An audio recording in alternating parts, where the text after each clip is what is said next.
السلام علیکم۔ وہ ڈاکٹر تھیل کے 2 منزلہ وسیع و عریض مکان میں چھوٹی سی ڈینٹل لیبارٹری تھی۔ سارا ڈاکٹر تھیل کے سامنے ایک کرسی پر بیٹھی تھی، جو خود ایک اونچے سٹول پر بیٹھا تھا۔ اس نے کوہنی کاؤنٹر پہ ٹکا رکھی تھی۔ اس کا انداز ابتدا ہی سے دوستانہ اور مہذبانہ تھا۔ سارا کا اندازہ تھا کہ اس کی عمر 80 سے کم نہیں ہوگی۔ ڈاکٹر تھیل پرشور انداز میں چائے کے گھونٹ لے رہا تھا۔ پیالی خالی کر کے کاؤنٹر پر رکھنے کے بعد اس نے سارا سے پوچھا، تمہارے والد نے تمہیں میری ملاقات کے بعد کچھ بتایا تھا؟ جی نہیں، لیکن وہ بہت پرجوش ہو رہے تھے۔ انہوں نے بتایا کہ فون پر بات ممکن نہیں، وہ مجھے واپسی پر بتائیں گے۔ چنانچہ مجھے اس کے سوا کچھ معلوم نہیں کہ آپ نے انہیں کوئی اہم بات بتائی تھی۔ تو اب تم بھی سن لو، ڈاکٹر تھیل نے کہا، اور سارا سنبھل کر بیٹھ گئی۔ یہ تمہیں معلوم ہوگا کہ ہٹلر کی مفروضہ موت اور تدفین کی تحقیق صرف روسیوں نے کی تھی۔ میں تمہیں اس کے نتائج کے بارے میں مختصراً بتاتا ہوں، مگر پہلے یہ سن لو کہ یہ طے ہے، ہٹلر اور ایوا براؤن کو خودکشی کرتے ہوئے کسی نے بھی نہیں دیکھا۔ آج تک کسی نے بھی یہ دعویٰ نہیں کیا۔ ہر تحقیق کی بنیاد ان لوگوں کے بیانات پر ہے جو اپریل 45 میں بنکر کے اندر یا اس کے گرد موجود تھے۔ وہ بیان کرتے ہیں کہ ہٹلر نے مایوسی کے عالم میں اپنی بیوی کے ساتھ خودکشی کی۔ انہوں نے ان لاشوں کو صوفے پر پڑا دیکھا، انہیں نظر آتش ہوتے دیکھا، لیکن یہ صرف ہٹلر کے سٹاف اور سیکیورٹی گارڈز کے بیانات ہیں۔ در حقیقت آج تک کوئی ایسا سائنٹیفک ثبوت سامنے نہیں آیا کہ خودکشی کرنے والے جوڑے کا اڈولف ہٹلر یا ایوا براؤن ہٹلر ہونا ثابت ہو سکے۔ دنیا بھر میں قتل یا خودکشی کے جرائم میں اہمیت لاشوں کی ہے، مگر یہاں لاشیں موجود نہیں تھیں کہ جن کا معائنہ کیا جاتا۔ راکھ تھی اور جلی ہوئی ہڈیاں تھی۔ ایسے میں یہ یقین سے کیسے کہا جا سکتا ہے کہ وہ ہٹلر اور ایوا کی لاشیں ہی تھیں؟ لیکن مادی شہادتیں بھی موجود تھیں، سارا نے اعتراض کیا۔ ہاں، کچھ تھی، ڈاکٹر تھیل نے اسبات میں سر ہلاتے ہوئے کہا۔ روسی تو قائل ہو گئے، مگر میں قائل نہیں ہوا کہ ہٹلر اور ایوا مر چکے ہیں۔ ان الفاظ کے ساتھ ہی سارا کا دل بری طرح دھڑکا، جسم میں سنسنی سی دوڑنے لگی۔ وہ اندازہ لگا سکتی تھی کہ سر رحمان کی بھی یہی کیفیت ہوئی ہوگی۔ پھر بھی اس نے اپنے احساسات کو نظر انداز کر کے محقق بننے کی کمزور سی کوشش کی۔ ڈاکٹر تھیل، اگر آپ کی بات درست ہے تو پھر یہ بتائیں کہ ہٹلر فرار کیسے ہوا ہوگا؟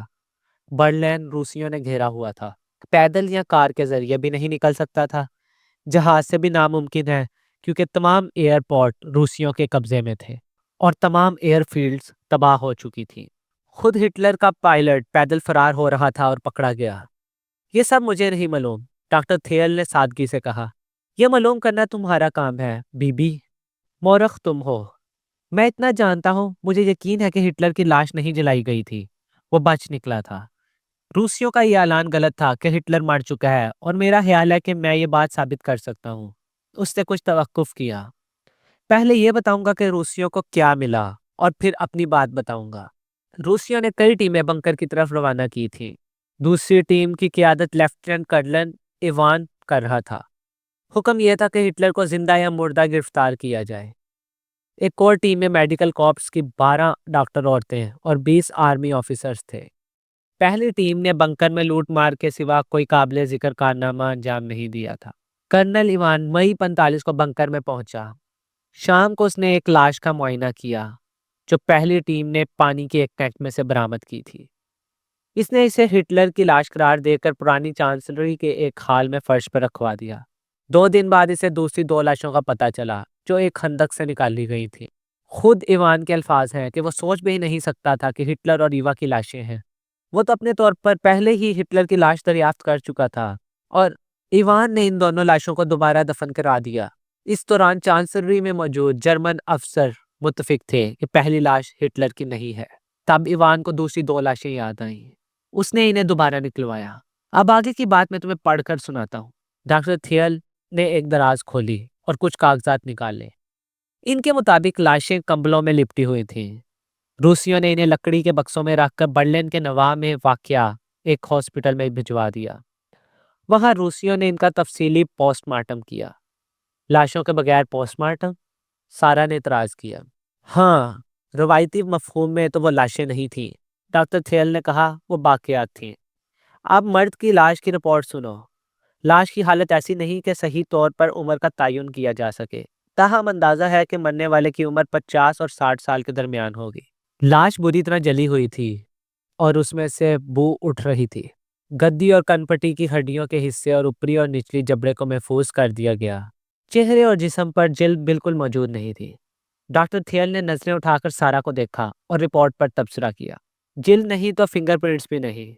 پھر اس نے کاغذات پر نظر ڈالی اور یہ ہے دوسری رپورٹ۔ لاش بری طرح جلی ہوئی ہے۔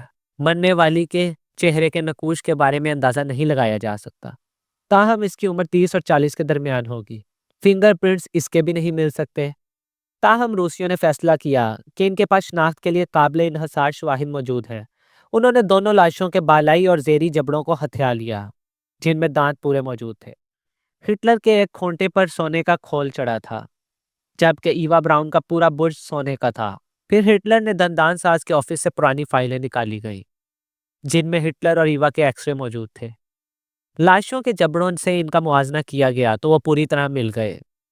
سوویت فورینسک میڈیکل کمیشن کے لیے یقینی شناخت کے لیے صرف 10 میچنگ پوائنٹ کافی تھے، جبکہ یہاں 36 میچنگ پوائنٹ موجود تھے۔ چنانچہ 9 جولائی 45 کو روسیوں نے اعلان کر دیا کہ انہیں ہٹلر اور ایوا کی باقیات مل گئی ہیں۔ لیکن آپ اس سے متفق نہیں ہیں، کیوں؟ سارا نے پوچھا۔ اس لیے کہ میں ہٹلر کے ذاتی دندان سازوں میں ایک ہوں، ڈاکٹر تھیل نے جواب دیا۔ ایک وقت آیا کہ ہٹلر کو ڈاکٹر بلاشک پر اعتبار نہیں رہا، تب اس نے مجھے بلوایا۔ ہٹلر ڈاکٹر بلاشک کو ناراض بھی نہیں کرنا چاہتا تھا، چنانچہ میرے رول کو سیغہ راز میں رکھا گیا۔ یہی وجہ ہے کہ میرا کام دوسروں کے علم میں نہیں تھا، اس لیے روسیوں نے مجھ سے پوچھ گچھ نہیں کی، لیکن میں نے روسیوں کی شناختی رپورٹ کی نقل حاصل کر لی اور اپنے ریکارڈ سے ان کا موازنہ کیا۔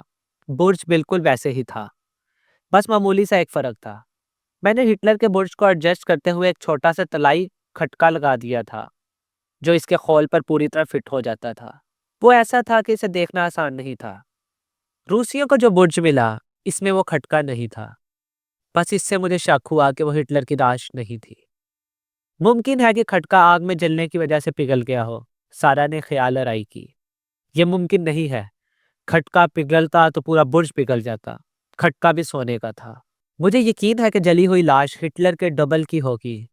ڈبل کے دانتوں پر بھی وہی سب کچھ کہا گیا تھا جو ہٹلر کے دانتوں پر ہوا تھا، لیکن میرا کام کیونکہ راز تھا اس لیے فرق رہ گیا۔ اس یقین کے بعد مجھے فکر ہوئی کہ اس اصل ہٹلر کہاں گیا۔ تو کیا اسی لیے آپ نے میرے والد کو فیورر بنکر میں کھدائی کے لیے کہا تھا؟ میرے خیال میں وہاں دو چیزیں مل سکتی ہیں۔ ایک اصلی ہٹلر کا جبڑا جو میں نے لگایا تھا، وہ مل گیا تو معلوم ہو جائے گا کہ جلی ہوئی لاش ہٹلر کی نہیں تھی۔ ڈاکٹر تھیل کاغذات کو ادھر ادھر کرنے لگا، پھر اس نے ایک کاغذ سارا کی طرف بڑھایا۔ سارا نے دیکھا وہ کسی نقشین پتھر کا رف پین اسکیچ تھا، جس پر درمیان میں کسی مرد کا چہرہ ابھرا ہوا تھا۔ یہ کیا ہے؟ اس نے پوچھا۔ یہ وہ دوسری شہادت ہے جو تمہیں تلاش کرنی ہے۔ یہ نقشین پتھر تھا جو زنجیر کے ساتھ ہر وقت ہٹلر کی گردن میں پڑا رہتا تھا۔ شاید ایوا کے سوا کوئی نہیں جانتا تھا کہ وہ یہ پہنتا ہے، وہ بھی اس لیے کہ ایوا اس کی قربتوں کی ساتھی تھی۔ میں نے اسے بس اتفاقاً دیکھ لیا تھا۔ میں نے ہٹلر پر آخری ڈینٹل سرجری کی اور اسے مسکن دوا کا ڈوز دیا۔ اسے زیادہ پرسکون کرنے کے لیے میں نے اس کی قمیض کے اوپری بٹن کھولے، تب میں نے اس کے سینے پر یہ پتھر پڑا دیکھا، اور شاید اس کے لیے نیک شگون کی علامت تھی۔ یہ شبیہ کس کی تھی پتھر پر؟ سارا نے پوچھا۔ تمہیں معلوم ہے، ہٹلر کے پاس ایک آئل پینٹنگ تھی۔ 6 سال تک وہ جہاں بھی گیا تصویر اس کے ساتھ ہی رہی۔ وہی بنکر میں اس کے ڈیسک کے پیچھے آخر تک آویزہ رہی، یہاں تک کہ اس نے اسے اپنے ذاتی پائلٹ باور کو دیا کہ وہ اسے نکال کر لے جائے۔ یعنی یہ فریڈرک وی گریٹ کی شبیہ ہے۔ بالکل درست، ڈاکٹر تھیل مسکرایا۔ ہمیں معلوم ہے کہ ہٹلر نے پورے لباس میں خودکشی کی اور اسے پورے لباس میں ہی نظر آتش کیا گیا۔ اس صورت میں یہ زنجیر، یہ پتھر اسے گلے میں ہونا چاہیے، لیکن یہ کسی کو نہیں ملا۔ اب کھدائی کی صورت میں بنکر سے اصل ہٹلر کا برج اور یہ لاکٹ اگر تمہیں مل گیا تو روسیوں کے دعوے کی تصدیق ہو جائے گی، لیکن تمہیں کھدائی ہمیشہ سے زیادہ بہتر اور مفصل طور پر کرنی ہوگی۔ اگر تم خالی ہاتھ لوٹی تو تمہارے پاس ایک ناقابل تردید شہادت ہوگی کہ ہٹلر بچ نکلا تھا۔ جلی ہوئی لاش ہٹلر کی نہیں تھی۔ یہ بھی تو ممکن ہے کہ آخری وقت میں ہٹلر نے فریڈرک دی گریٹ کی شبیہ والے پتھر کا لاکٹ اپنے ڈبل کو دے دیا ہو، بالکل آخری لمحوں میں۔ میرے خیال میں وہ یہ بات سوچ بھی نہیں سکتا تھا۔ کوئی بھی اپنی خوش قسمتی کی علامت کو آخر وقت تک نہیں چھوڑتا۔ خاص طور پر کڑے وقت میں۔ ہٹلر فرار ہوا ہوگا تو اس لاکٹ کے ساتھ۔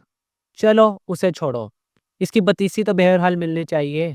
تو آپ کے خیال میں مجھے کھدائی کرنی چاہیے؟ سارا نے اس کی آنکھوں میں دیکھتے ہوئے پوچھا۔ بالکل فراولین بہمان، سچ جاننا چاہتی ہو تو بہت گہرائی میں کھدائی کرو، ڈاکٹر تھیل نے بڑے یقین سے کہا۔ اور جب سچائی مل جائے تو کسی کو بھی اس وقت تک نہ بتانا جب تک برلن سے دور نہ نکل جاؤ۔